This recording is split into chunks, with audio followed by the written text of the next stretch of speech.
Hi there, it's Cliff, and welcome to my Facebook. Can you imagine? I can't believe I'm saying that. I'm so non-technical that, as you know, I've got friends helping me do this, but I do get a chance to do things myself. I just wanted to start off by saying my friends and I had the most fantastic Solstice tour, and for those of you who came, we can never thank you enough. In fact, I still get phone calls from Frida and Lamont and all the others saying that it was one of the best times they've ever had, so thank you for that.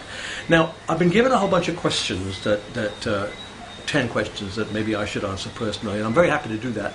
I don't get often a chance to speak with you all, but this is the best I can do. By the way, I'm in Barbados. I am in a rocker. I don't need the rocker. It just happens to be here, and the lighting's really good at this point, so here goes. Okay, now this first question is from Chris Shaw. He says, would you ever do a concert where the fans choose the set list from an internet poll? Well, I mean, I find that really fascinating because I know that the internet's kind of taken over our lives anyway. It's getting harder and harder to know what to record, when to record it. And certainly when it comes to concerts, I tend to try and give as much of the new stuff as possible without disregarding the old. But I think it would be very, very tempting for me to say, yes, Chris. For me, it would be quite interesting to do a concert that, in fact, fans chose. Yes, I'd say yes to that. I got one here from Sue Williams. Now Sue says, if you could have a dinner party with 4 other guests, living or dead, who would you choose and why? I would choose Maggie Thatcher. I'll go them one at a time. Maggie Thatcher, because of all the politicians that in my lifetime I remember, there have only been 2 that seem to be incredibly strong leaders, regardless of what your persuasion is, whether it's Labour or Tory or whatever. You can still find strength in other parties, for instance. Me, I just thought that Churchill was incredibly strong, and when we needed him, there he was during the war, and he led us to victory and to the lifestyle that we have now. So that's why but I'm not going to have him at dinner, because he talks too good. Maggie Thatcher is also somebody that I'd like, because, again, Maggie, we never expected a woman, I didn't expect that a woman for many, many years would become Prime Minister, and I guess either she didn't. If you've seen the film with Meryl Streep, it's pretty obvious that she was strong-minded from the word go, but even she had that doubt whether a woman could be Prime Minister. But she was, and I felt that, again, what sometimes we lack is how to deal with leaders. If you have a leader, you've got to listen to them, and it's one of those things. You may not even like what they say sometimes, but I found her strong, persuasive, and when I met her, she could have been my mum. She did things that were very mumsy sometimes, although you never read that in the press, did you? I didn't. I had to see it for myself. So I would invite Maggie Thatcher. I would definitely invite Billy Graham. I've had great respect for that man for a long, long time. Ever since I first became a Christian, and he asked me to speak at one of his meetings, I really felt, that he was somebody who had integrity. And I've met him over the years quite a few times, and it is so obvious that his whole life is steeped in his faith.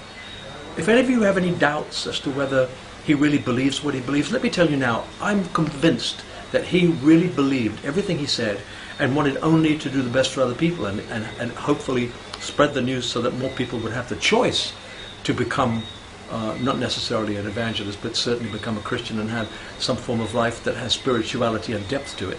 So I always loved and admired him. Now, Maggie's not dead, but Billy Graham's not dead. And you've said that I could choose people who are alive or dead. I would definitely choose Elvis. You all know the reason why. I made a mistake some time back by saying, no, I don't want to meet Elvis just yet, because Elvis was overweight. And then blow me down, within a year he had died, and I could kick myself. So if you get a chance to meet someone, don't mess around, don't make excuses and say, I'd rather be seen with Cliff when he was fat, because I might get fat again and you'll miss the chance. But I missed the chance, so I would love to have him for dinner too. And maybe I would just add Churchill. Why not? He was a real great speaker. So that would be my 4 people. There's another one here, Rachel Bartell. Or is it Bartels? I think maybe it's Rachel Bartels. You've performed in so many concerts. What has been your most memorable performance ever, and why? Oh, You know, there's talk about me going to Vegas, and somebody said, what would you do? And I said, I'd like to pin together all the best of all the shows I ever did. I think the first really fantastic show I felt I ever did was my 25th anniversary one. Only because we spent a lot more money on production, and as some of you will remember, there were lasers and everything, you know, so I'd like to take a bit of everything. That was a memorable show for me. I've got a feeling, though, I'd have to say that the best show for me that I did was the one that was at Wembley. It was the toughest one, and again, the most expensive one that I've ever put on. I don't know, I think we spent about, I don't know, £2 or £3 million just to do 2 nights.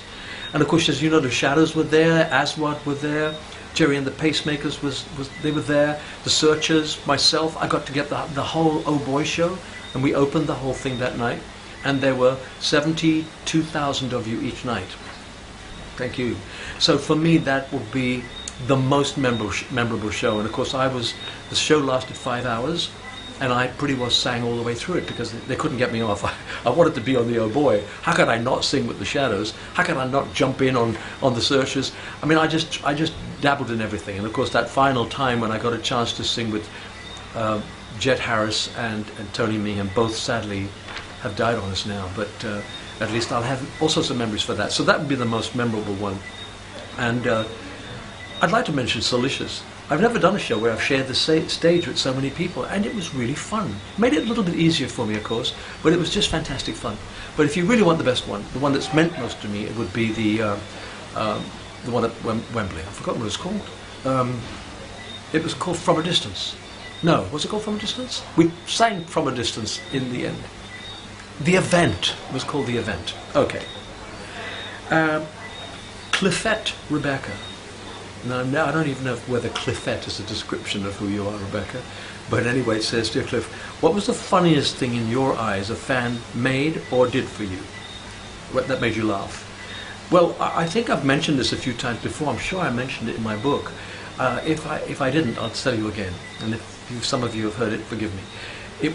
I was in Edinburgh with the Shadows, and we were playing at the Edinburgh Usher Hall, which wasn't a big hall. In those days, they didn't have the huge arena, so we were playing as many of the smaller ones as possible.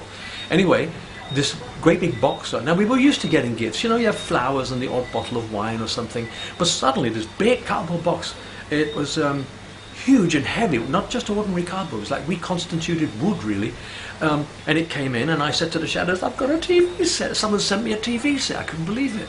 Anyway, I struggled, I opened the box, and out came this girl, and she said, can I have your autograph, please? Well, first of all, I nearly died, but then I nearly died with laughter. It was very, very funny, and probably one of the most unique ways that I've ever met a fan. So if you're still around that fan, good on you.